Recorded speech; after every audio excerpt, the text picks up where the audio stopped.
Bonjour Fanny. Bonjour Sébastien. Merci d'avoir accepté cette interview sous forme de webinaire pour parler des nouvelles oratrices. Donc, ce que je te propose dans un premier temps, c'est que tu puisses te présenter. Donc, n'hésitez pas à nous poser des questions aussi dans le chat et on se fera un plaisir d'y répondre. Enfin, Fanny se fera un plaisir d'y répondre. Donc, Fanny, dis-nous qui tu es. Qui je suis? Fanny Dufour, tu l'as dit, rennaise de cœur, puisque jurassienne d'origine de l'autre côté, de la France. Je suis une femme, j'aime bien dire que je suis une femme à ma place, c'est-à-dire que je trouve que souvent dans nos vies, il y a des personnes qui ont des grandes aspirations depuis qu'ils sont jeunes. Je ne sais pas si toi c'était ton cas, en tout cas Seb, si tu voulais faire du recrutement depuis que tu étais jeune. Mais alors moi j'ai un profil très généraliste et donc je me suis essayée à plein de choses, etc. Et souvent je me disais, ah je suis bien là, mais en fait il y a plus d'experts que moi. Ah je suis là, mais ça ne me plaît pas trop, etc. Et au final, là ça y est, je suis à ma place, donc j'ai 38 ans et je suis fondatrice des Nouvelles Oratrices, donc de la prise de parole en public pour les femmes. Je pense qu'on en parlera après. Oui, tout à fait. Je suis aussi bénévole dans plusieurs associations. Ille-et-Vilaine, qui est une association de femmes en Ille-et-Vilaine, où on se réunit pour Ah, je ne parler. connais pas ça. Ouais, Ille-et-Vilaine, c'est sympa. Oh, Hein. les vilaines. Ouais, Ouais. ouais, et c'est quoi le but de l'association? Le but, c'est de promouvoir comment dire, les actions entre femmes, se recommander, échanger entre nous, parler de potentiellement de sexisme ordinaire et savoir comment y faire face et s'auto-former aussi les unes à côté des autres. Et attends, je vais juste faire Donc, nous avons juste une interruption momentanée de Fanny. C'est le je suis en fait direct, c'est le live. une place avec plusieurs, voilà, un bureau en coworking. Je demandais à mes coworkers si elles pouvaient soit voilà, aller discuter juste dans la pièce à côté. Donc, tu disais, oh les vilaines, ouais, d'accord, donc des coups de main entre femmes. Voilà, et aussi bah, des mises en lumière de femmes locales pour s'inspirer les unes les autres. D'accord. Et l'association Bretagne Idées Larges qui organise les événements TEDx à Rennes notamment, dont j'avais la présidence les 3 dernières années et dans laquelle je suis bénévole depuis 2014. Et donc là, TEDx, je pense que tout le monde connaît, ce sont des one-man show, one-woman show de 18 minutes pour exposer son idée pour changer le monde. D'accord. Et oui, tu as été combien de temps présidente? Du coup, c'est des piges de combien? On peut appeler ça pige de combien de temps chez TEDx? 3 ans, 3 ans. ouais. D'accord. D'accord. Donc, la prise en parole en public, tu connais, puisque tu faisais aussi partie du coaching des intervenants, c'est ça? Oui, c'est ça, oui, oui, oui. Et c'est comme ça que j'ai développé ces compétences, que je me suis formée, informée, beaucoup travaillé aussi sur le terrain, confrontée avec la réalité. Et à un moment donné, je me suis dit, mince, l'activité que je fais de façon bénévole me passionne beaucoup plus que l'activité que je fais de façon professionnelle. Donc peut-être qu'on peut fusionner les deux. Et c'est ce que j'ai fait depuis quelques années maintenant. Est-ce que tu peux justement nous parler de ton parcours avant? Parce qu'il est passionnant, tu as fait énormément de choses sur la mobilité, sur l'aspect psycho, sur les pratiques, Oui, alors j'ai commencé, je me dirigeais vers des études en communication, un IUT pour faire court, et puis finalement, je suis partie jusqu'à une thèse. Donc, c'est moi qui voulais vite travailler. Comme je te disais, j'ai un profil plutôt généraliste, donc je m'intéressais à beaucoup de choses. J'ai fait des études en intelligence économique, alors c'était 2004-2005, quand c'était vraiment l'explosion d'Internet, ce qui me permettait de pouvoir assouvir ma soif de curiosité. Mais je ne comprenais pas forcément pourquoi les personnes, comment ils réfléchissaient. Je disais, bah, tiens, il y a des informations qui montrent que le monde va mal et pourtant les gens ne font pas des choses. Donc, il faut peut-être comprendre comment ça se passe à l'intérieur. Et donc, j'ai fait une thèse en psychologie sociale pour comprendre les fonctionnements des groupes, du collectif, mais aussi de chaque individu. Et tout ça cumulé m'a permis de démarrer ma carrière en accompagnant des projets de mobilité, comme tu le disais, donc en termes de déplacement. Donc comment avoir des déplacements plus écologiques, plus verts, du télétravail. J'aurais peut-être fait fortune aujourd'hui. Voilà, mais j'ai arrêté avant. Oui, je me souviens qu'à l'époque, on avait même discuté recrutement, psychologie, justement, manière de fonctionner là-dessus. Donc, sur ta thèse, donc tu es, on dit docteur. Docteur, oui, c'est ça. Et c'est marrant parce que c'est souvent des briques, mais voilà, je pense qu'on est beaucoup comme ça à avoir des briques. Et puis à un moment, tu te dis, moi, c'est pas du tout cohérent. Toi, je dis, ah oui, j'ai un parcours chaotique, etc. Et puis en fait, à un moment, tu te retournes et puis tu te dis, bah non, enfin, ça converge. Tout ça, c'est à la fois ben, être curieuse et surtout se spécialiser sur la compréhension des métiers, des activités des personnes, ce qui est pour moi aujourd'hui essentiel lorsque je les accompagne en coaching, en formation prise de parole, c'est de les aider à mieux expliquer, mieux se présenter. Donc forcément, si je sais ce qui se passe plus dans leur tête, des difficultés, des freins, et que je connais pas mal de choses sur des différents secteurs d'activité, bah, voilà, me permet aujourd'hui de faire ce que je fais.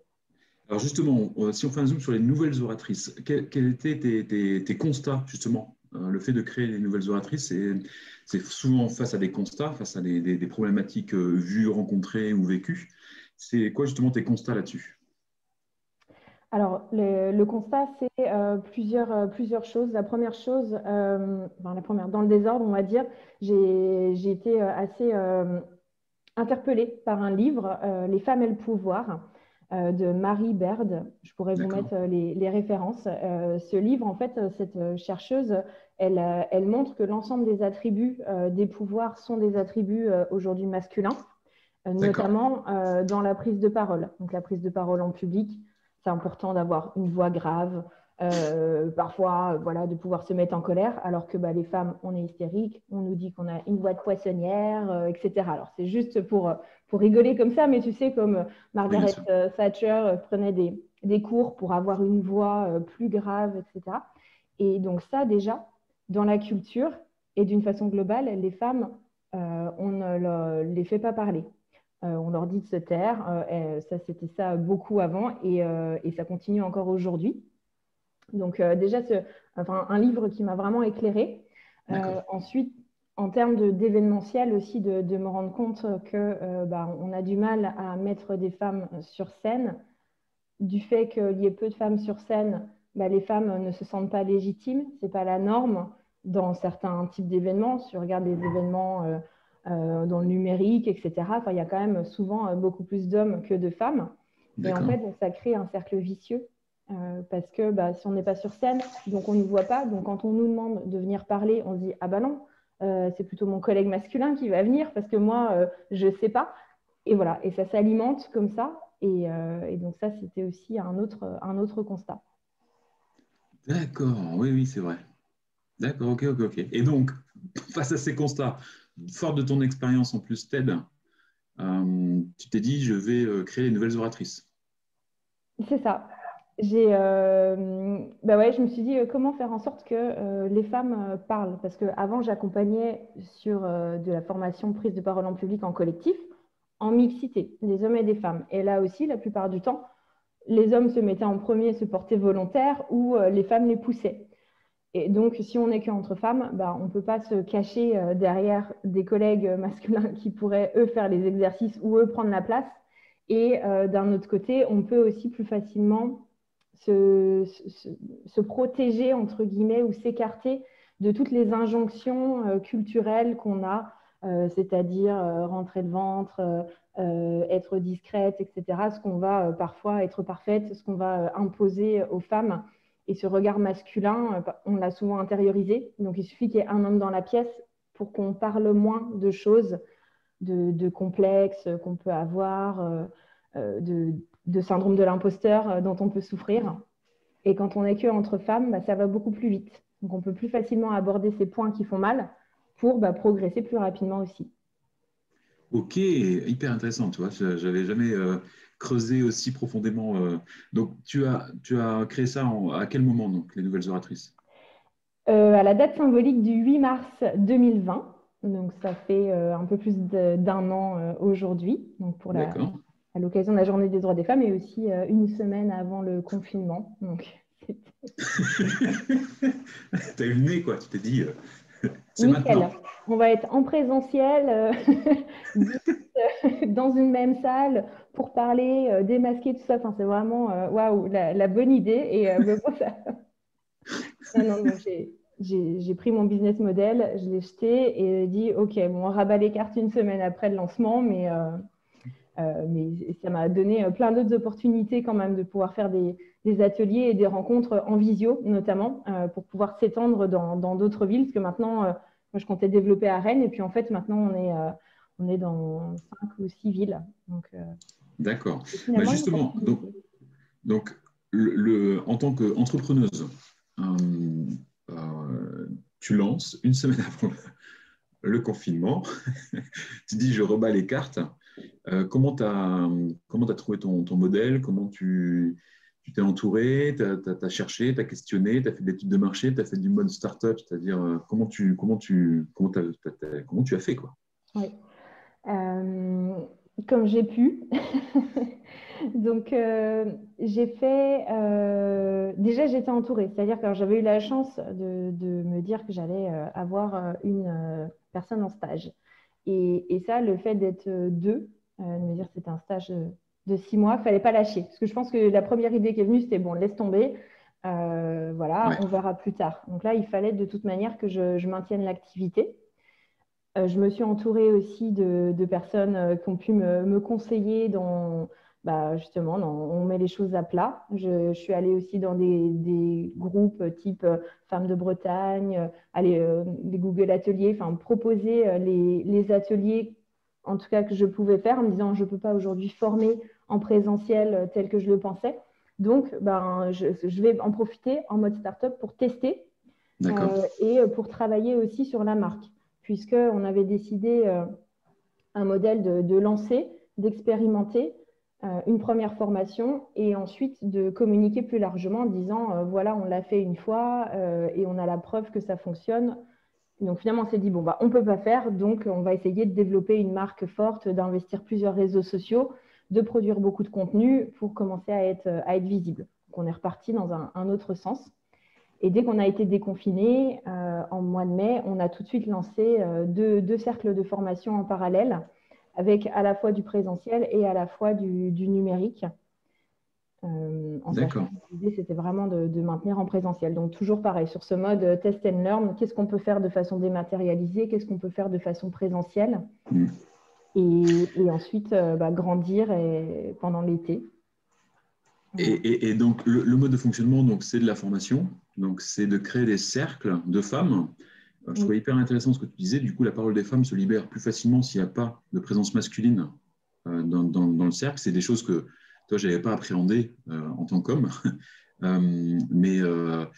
Donc, du coup, tu crées ton premier cercle où sur Rennes, sur Brest, sur Paris, Ouais, donc j'ai créé les 2 premiers cercles à Rennes. Donc c'est là D'accord. où moi je suis située. Donc c'est là où j'avais mon Mm. réseau et les formatrices. Que l'idée c'était tout de suite.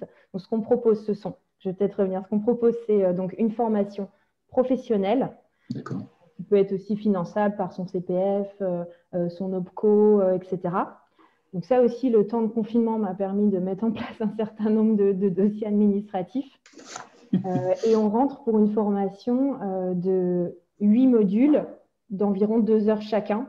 Je dis environ parce que normalement, c'est 8 rencontres de 2 heures, donc 16 heures. Mais dans certaines villes, on va faire 6 rencontres, dont 4 de 2 heures et 2 de 4 heures, etc. Enfin, donc, on varie entre 14 et 16 heures de formation sur la durée, puisque la prise de parole en public, c'est vraiment travailler la confiance en soi, c'est D'accord. travailler voilà, son fameux syndrome de l'imposteur. On a fait une grande enquête l'été dernier. Un des chiffres moi, qui m'a marqué, c'est 71% des femmes nous disent s'auto-censurer de peur de prendre la parole ou de peur de dire une bêtise. Donc il y a beaucoup de freins internes. On n'a pas fait cette étude sur les hommes, donc l'idée, ce n'était pas de comparer. En tout cas, voilà, on a plus de 700 femmes qui nous ont répondu et qui nous ont dit ça. Et même chez les dirigeantes, c'était 65% s'auto-censuraient régulièrement. Donc, l'idée, c'est vraiment de travailler sur le long terme. Donc, on se voit 6 semaines, 8 semaines Et entre-temps, les femmes travaillent et elles sont accompagnées par des formatrices en prise de parole en public, par des comédiennes et une experte égalité femmes-hommes aussi qui a construit un module dédié à la légitimité. Donc, comme ça, chacune a le fond, la forme, plusieurs formatrices. Et donc, ces cercles, on est entre 6 à 10 femmes. Et les profils sont très variés. Et souvent, ce que j'aime bien dire, c'est qu'on rentre avec une problématique d'éloquence. Je dois passer des entretiens d'embauche. Je ne me sens pas suffisamment armée. Je suis en création d'entreprise. Il faut que j'apprenne à pitcher. Je suis manager. J'ai du mal à animer, à débattre, à prendre la parole ou dans mes fonctions de management. Et en fait, on en ressort avec beaucoup plus de confiance en soi et une rencontre en non-mixité avec nos sœurs de cercle, comme on les appelle. D'accord. Ah oui, tu as créé même un vocabulaire, sœur de cercle, cercle.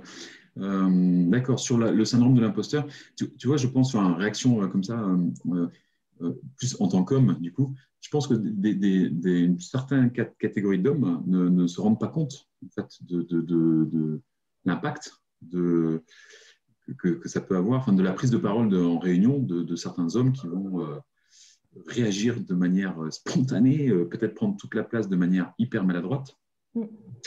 Et tu vois, je trouve hyper intéressant de dire que le fait de se réunir entre femmes, vous parlez de certaines choses qui ne seraient pas abordées s'il y avait un homme dans le cercle, parce que ça peut être identifié, tu vois, uniquement femme, femme, femme. Et certains vont, je suppose que tu es confronté à ça, hein, cette image de dire oui, que les femmes, on va faire. Enfin, je pense que tu es souvent interpellé là-dessus, non? Oui, régulièrement, oui. Ou, oui, nous aussi, les hommes, on peut avoir du mal. Donc, pas de souci. Moi, la SARL que j'ai, qui s'appelle Mind the Gap, depuis 2 ans, on fait aussi de l'accompagnement en mixité, hommes et femmes. Et certaines entreprises préfèrent accompagner en mixité.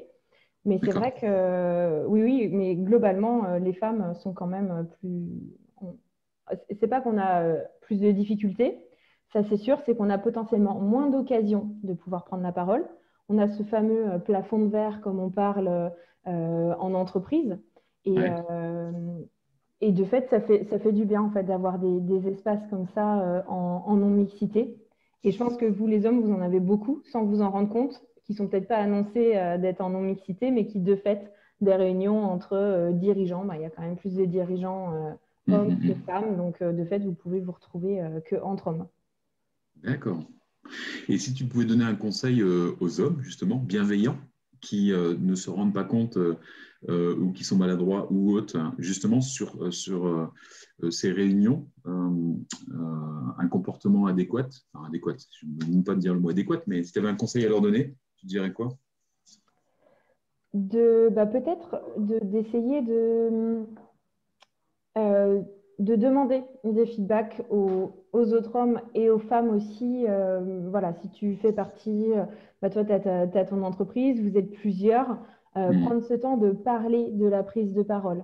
Parce qu'on ne va pas forcément se rendre compte, mais même nous, en tant que femmes, on ne va pas se rendre compte qu'on se fait plus souvent couper la parole. Une étude américaine, il y a quelques années, avait analysé plein de morceaux de réunions. Sur des morceaux de 3 minutes, une femme se fait en moyenne couper 2,6 fois la parole, un homme une fois. Et quand on monte sur des échelons politiques, etc., c'est encore pire. Donc, je pense qu'on ne s'en rend pas compte. C'est complètement banalisé. Quand on fait des tours de table, voilà, une femme va plutôt parler, je m'appelle Fanny, je suis fondatrice des Nouvelles Oratrices. Et bam, son collègue masculin va lui prendre plus la place et va parler 3 minutes pour se présenter. Et elle se dit, mince, moi, c'était qu'une seconde. Et c'est ça aussi, on ne s'en rend pas forcément compte. Donc, de pouvoir parler de la place de chacun, de la prise de parole, pourrait permettre aux hommes de se dire, ah oui, tiens, peut-être que là, j'ai un peu plus parlé. Peut-être que là, je t'ai demandé de présenter l'entreprise, puis que tu as dit non, puis que j'ai tout de suite lâché. Alors qu'en fait, peut-être tu as dit non parce que tu ne te sens pas confiante. Et si je te donnais un petit coup de pouce, voilà, plutôt que de dire, OK, je vais le faire moi, ou etc. Donc, c'est beaucoup de choses très, très ordinaires dont on ne fait plus attention aujourd'hui. Ou mettre, ce que je vois de plus en plus dans les réunions, les meetings, enfin les brainstorming ou autres, un système où tout le monde prend la parole quelque part à un moment donné. Ça aussi, ça peut être sympa. OK, sur les cercles, donc tu as créé 2 cercles sur Rennes. Maximum combien de personnes? Alors, on est maximum, c'est 10 personnes. D'accord? Donc, Et 8 modules, 10 personnes, 8 modules. oui, c'est ça, 8 modules de formation. Donc, sur le fond, la forme, on aborde le storytelling, l'argumentation, mais également sur la forme, on est avec les comédiennes pour travailler sur les émotions, la gestion du stress et un module légitimité. À chaque fois, il y a des outils et tout de suite des mises en pratique, des exercices individuels, collectifs. Donc, l'idée, c'est aussi de prendre plaisir et de se challenger systématiquement et de voir plein de situations différentes. Parfois, on va simuler un entretien, parfois, on va faire une présentation formelle, le fameux pitch de 2 minutes. Parfois, on va prendre la parole en binôme sur un sujet un peu cocasse, mais sur lequel on se dit, tiens, ok, je suis aussi capable de faire ça. Et puis parfois, on va juste faire comme une sorte de groupe de parole, parler de nos sources de stress, de situations, d'émotions qu'on a pu mal vivre et s'échanger des bonnes pratiques entre femmes. Et, euh, et voilà, et se challenger. Donc j'ai commencé en effet sur Rennes.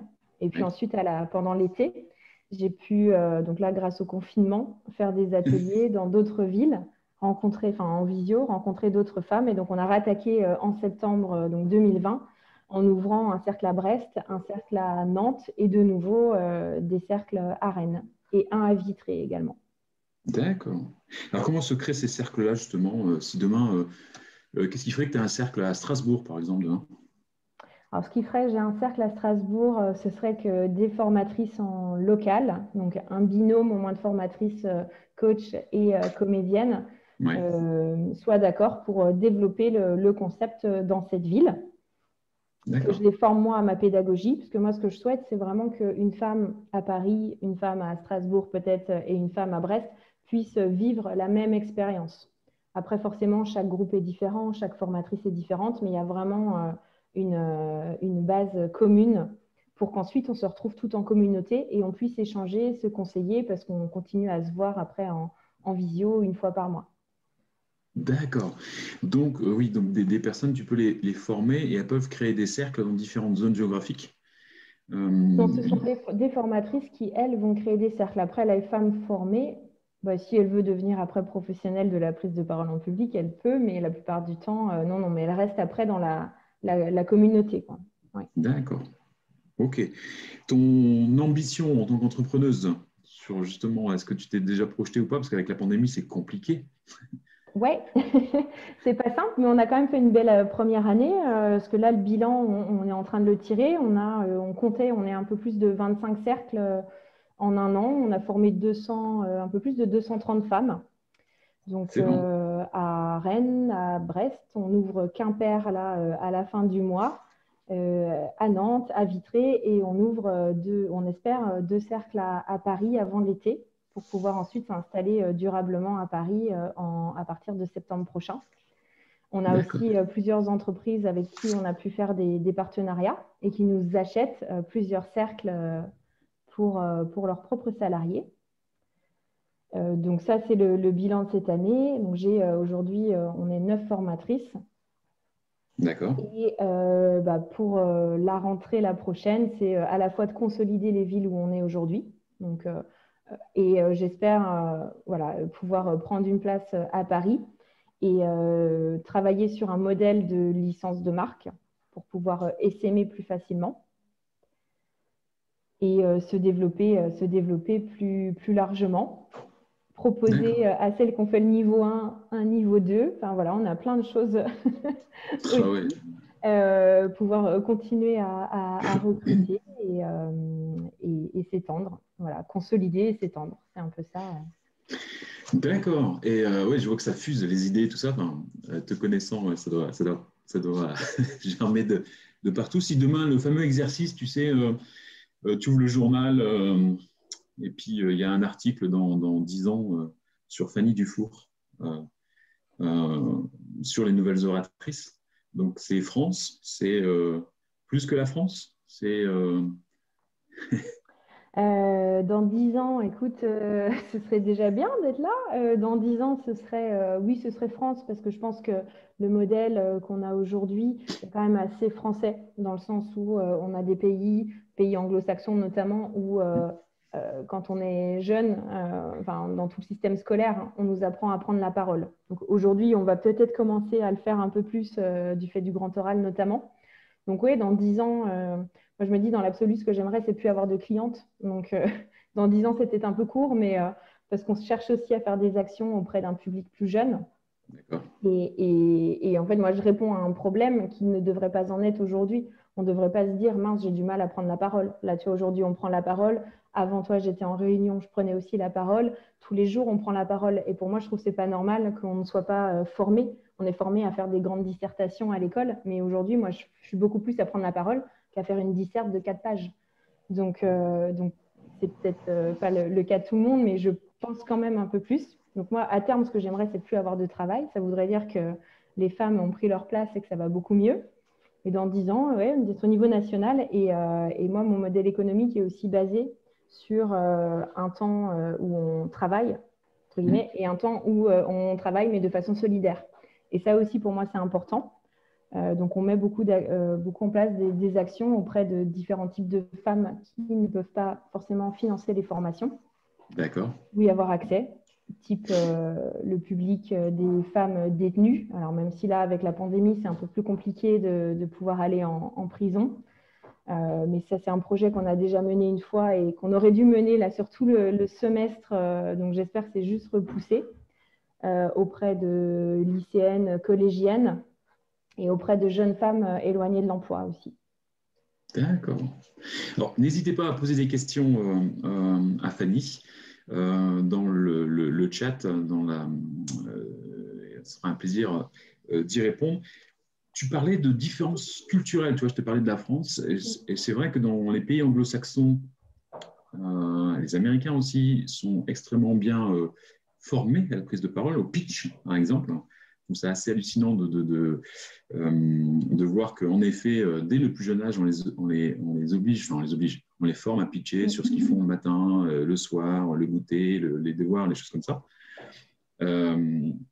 Donc, tu penses que, par exemple, la place des femmes ou la manière de s'exprimer des femmes en Angleterre, par exemple, est complètement différente de la France? Alors, je pense qu'il y a une différence entre la place et la façon de s'exprimer. Mais c'est sûr que mieux on s'exprime, plus facilement on peut peut-être prendre sa place. D'accord. Après, je vais pas, voilà, je suis pas forcément experte Ouais. d'autres cultures. Ce que je sais, c'est que, en tout cas, on parle, on est plus éloquent de façon, voilà, plus simple et plus accessible dans ces pays anglo-saxons. Voilà, il suffit de voir Barack Obama par rapport à Macron ou autre. Euh, Après, la place des femmes, d'une façon globale, dans les entreprises, reste toujours à prendre, mais de fait, parce que ça fait aussi depuis beaucoup moins longtemps qu'on est dans les entreprises, que les femmes ont le droit de travailler sans l'accord de C'est leur vrai. mari. Hein, c'est il n'y a pas si longtemps que ça, c'est dans les années 70. Donc, de façon très mathématique, en fait, le temps qu'on rentre dans les entreprises, qu'on prenne notre place, qu'on monte au fur et à mesure de la hiérarchie. C'est pareil dans les pays anglo-saxons, c'est pareil en France aussi. Je pense qu'il y a une problématique, même si certains pays sont quand même plus en avance, ne serait-ce qu'au niveau politique, quand on le voit, les premières ministres néo-zélandaises, en Danemark, etc. Ouais, c'est vrai, c'est vrai. Est-ce que tu vois un changement de comportement des hommes ou pas? Un peu quand même. Je trouve que après c'est toujours délicat. Alors ça, c'est vraiment mon avis. Je pense qu'il y a de plus en plus d'hommes qui sont des alliés, des femmes qui s'en rendent compte, qui ne sont pas, voilà, qui ont arrêté les blagues sexistes, etc. Mais d'un autre côté, parfois c'est, je sais pas trop quoi faire, qu'est-ce que je peux faire, etc. Ou juste je le fais pas. Et je vais éduquer différemment mon fils pour pas qu'il le fasse. Mais le problème, c'est que pour un homme qui va respecter une femme ou lui donner sa chance, il y en a toujours, je sais pas combien, qui eux ne vont pas le faire. Ah Et ouais, si. en tant qu'homme, qu'est-ce que je peux faire pour convaincre les autres, quoi? Parce que c'est bien de dire je vais faire attention, moi je vais pas siffler une femme dans la rue, par exemple, ou je vais lui donner. Voilà, mais comment tu t'assures peut-être de participer à des groupes de parole, d'aller manifester aux côtés de femmes qui parfois donnent cet avis-là, quoi. Il y a Karine qui nous pose une question. Je suis porteuse d'un beau projet, mais malgré cela, j'ai parfois du mal à parler de ce projet. Trouver des mots impactants, savoir s'adapter à son auditoire. As-tu des conseils ou des outils qu'à mon échelle, je peux mettre en place? Super, alors moi, Karine, je serais ravie. Ceci dit, c'est un beau projet. J'aimerais bien savoir ce que c'est. Pour faire ma curieuse. C'est vrai que c'est compliqué parce que surtout quand on est porteuse d'un projet, c'est soi-même souvent hein, qu'on vend, qui est derrière le projet, derrière l'idée. Donc ça rajoute encore plus de difficultés. Mais si c'est toi qui le portes, il y a un vrai avantage qu'on oublie tout le temps, c'est sa force de conviction. Et même si tu peux te dire que tu n'as peut-être pas forcément les bons mots, etc., je suis sûre que tu as beaucoup de conviction derrière.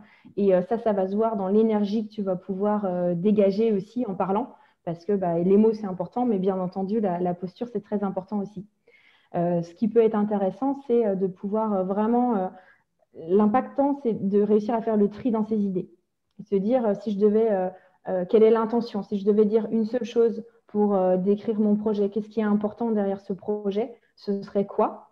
Et de réussir à faire le deuil des autres idées, de garder que c'est là et de se dire, après, peut-être que tu prépares plusieurs pitchs, comme on dit, en fonction de différents publics et des intentions que tu veux mettre derrière. Si tu cherches à le vendre, si tu cherches juste à t'informer, si tu cherches à provoquer l'adhésion ou provoquer la colère parce que tu veux faire bouger les gens, etc.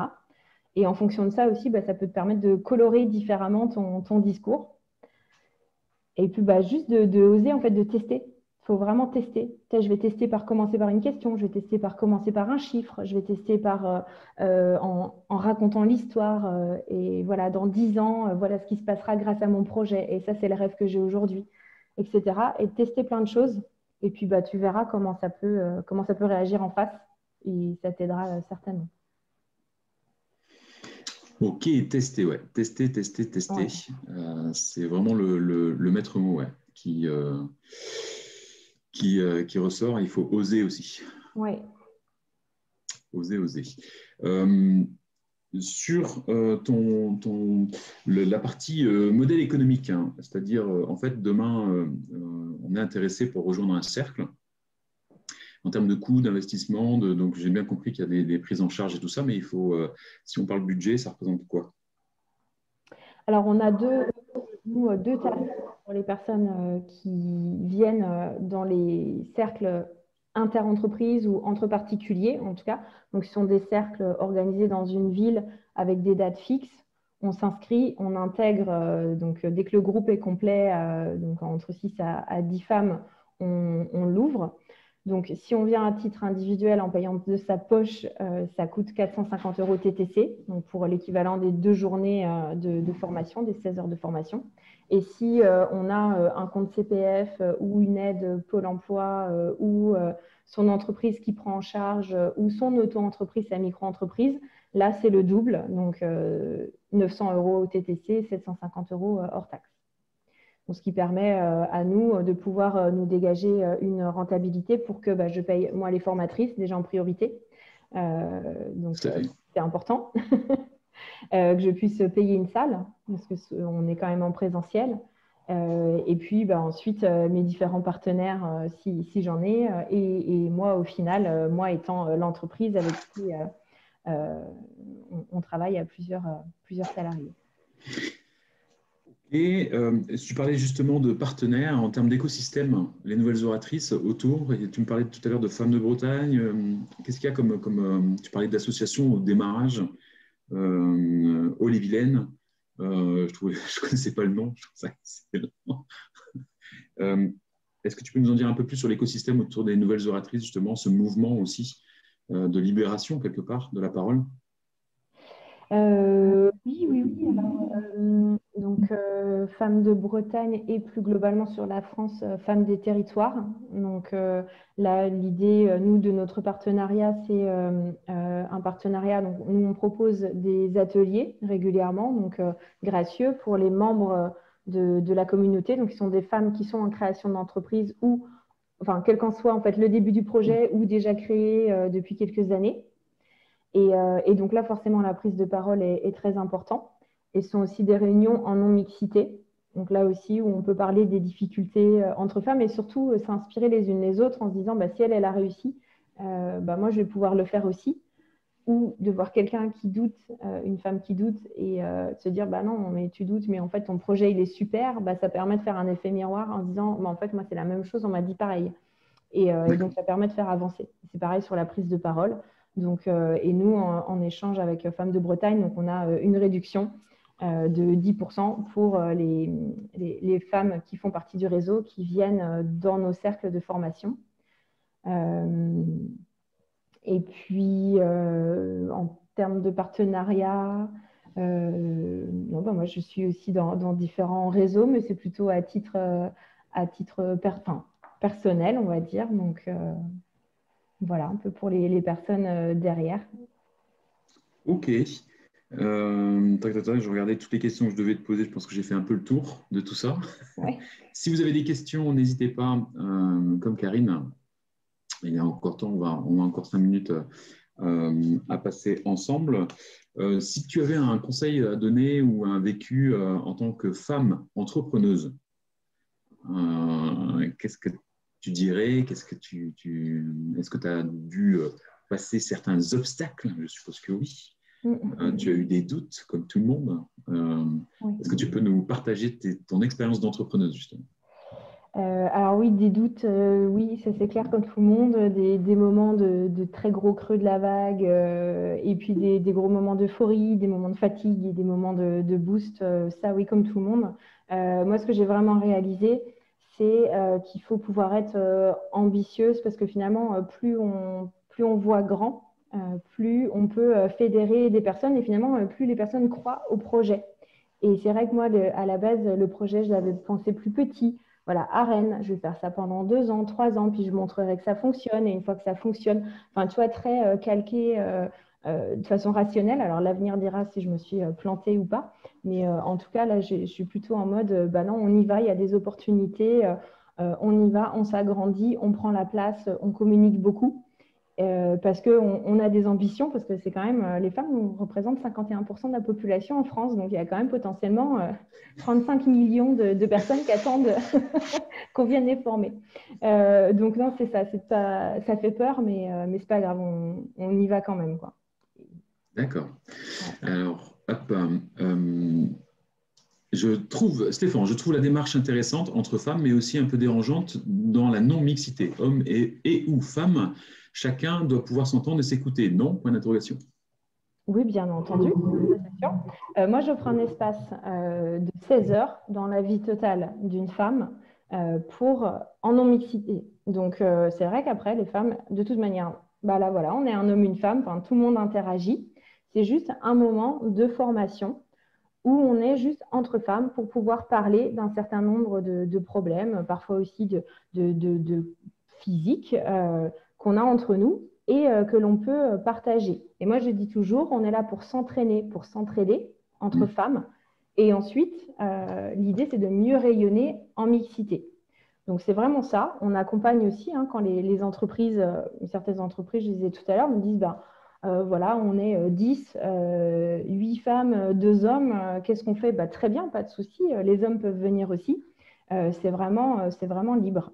Donc, moi, je trouve que la non-mixité, parfois, fait du bien et que les hommes aussi peuvent venir se faire former dans d'autres endroits et qu'eux aussi ont des prises de parole, ont besoin aussi de se faire former à la prise de parole, c'est sûr.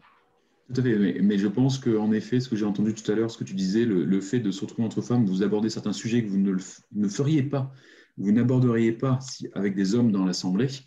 Je pense que cette explication, même si le mot est mal choisi, je trouve ça très intéressant, parce qu'en effet, on peut avoir un regard de l'extérieur, de se dire, il y a des femmes de Bretagne, les nouvelles oratrices, les femmes se regroupent entre elles, et donc certains peuvent se dire,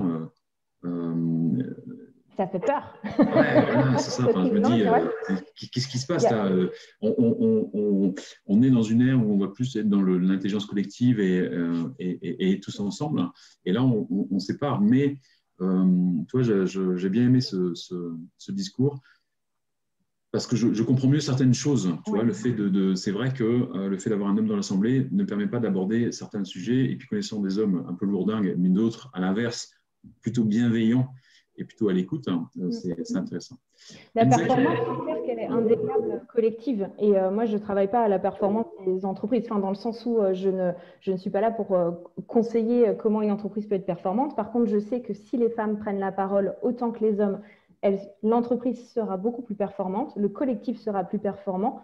Et pour ça, il faut que les femmes se sentent suffisamment légitimes et en confiance en elles pour prendre la parole.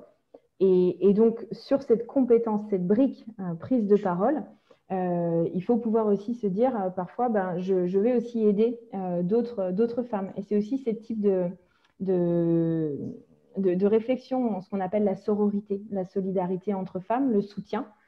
Culturellement, on nous met en confrontation depuis les contes de nos enfances. Voilà, Cendrillon, elle a ses marâtres qui sont pas sympas, etc. On oppose beaucoup les femmes. Et ça aussi, de toute manière, dans la société, tiens, la nouvelle stagiaire qui débarque, on va la regarder de haut en bas, etc. Il y a plein de clichés qui sont liés à ça, auxquels, entre femmes, il faut qu'on puisse en discuter, évacuer, pour pouvoir être solidaires entre nous, autant que les hommes sont solidaires entre eux, parce qu'on sait très bien qu'on on s'identifie à des personnes qui physiquement nous ressemblent. Donc moi, je ne vais pas m'identifier à toi, Sébastien. Par contre, je vais peut-être m'identifier à Marie-Éloi, voilà, une femme. Parce que si elle est une femme, je vais me dire, ah tiens, c'est plus facile aussi. Donc on a besoin de femmes qui prennent la place pour pouvoir entraîner d'autres femmes aussi. d'accord. Enza qui nous pose la question, en dehors de ces formations qui ont l'air top, quelles sont les ressources que vous pouvez nous conseiller pour aborder cette prise de parole? Alors, il y a plein de ressources, hein. Il y a plein de livres très intéressants sur la prise de parole en public, à commencer par le livre de Chris Anderson de TED, le fondateur, le dirigeant actuel de TED. Regardez aussi beaucoup ce type de vidéos. Euh, c'est des gens qui parlent sur scène, donc les conditions sont différentes que des personnes en réunion, mais ce sont des discours qui sont toujours très, très, très travaillés. Et donc, autant voir l'extrême pour pouvoir s'en inspirer, pour tester quelque chose, entre guillemets, de plus accessible ou de plus quotidien. Donc, vraiment, ça, je peux te conseiller d'aller, de regarder, de consommer ce type de vidéos. TED, il y en a partout dans le monde pour pouvoir t'inspirer, te former. Voilà, et puis ouais, de lire, il y a pléthore de livres en fait sur la prise de parole. Donc, une formation peut avoir l'intérêt à la fois d'avoir des conseils particuliers, puis surtout de s'entraîner. En fait, c'est ça qui est important. Tout à fait. Stéphane qui nous dit, et pourquoi pas être solidaire entre hommes et femmes? Il n'y a pas toujours d'opposition, on a tous à apprendre et s'enrichir de nos différences. Non? Point d'interrogation. Mais bien sûr, c'est pour ça qu'on fait aussi des formations en mixité.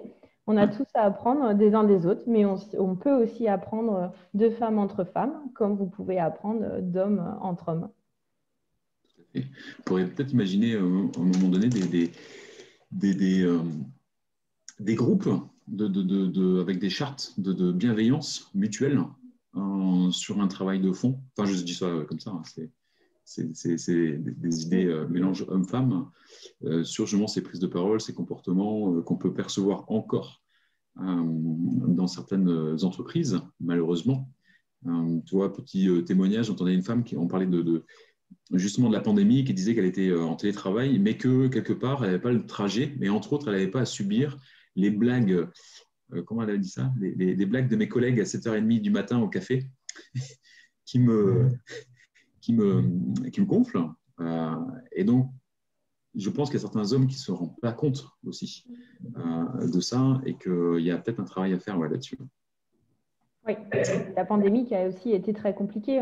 Ça, pléthore de chiffres le montre aussi, hein, que les femmes ont été beaucoup plus impactées parce que quand il fallait faire l'école à la maison, c'était beaucoup plus les femmes qui s'y collaient que les hommes. Donc aujourd'hui, on ne peut pas dire qu'on est dans une société 100% égalitaire. Et je ne vous raconte pas non plus de tout ce qui s'appelle l'intersectionnalité, donc c'est-à-dire une femme potentiellement racisée ou queer ou trans ou qui peut être voilà, tout ce qu'on peut subir en termes de grossophobie, de handicap, etc., on a encore moins la place. Donc, c'est vrai que c'est important aussi de pouvoir s'outiller et se soutenir entre hommes, entre femmes, mais aussi entre femmes. Ça commence aussi par nous.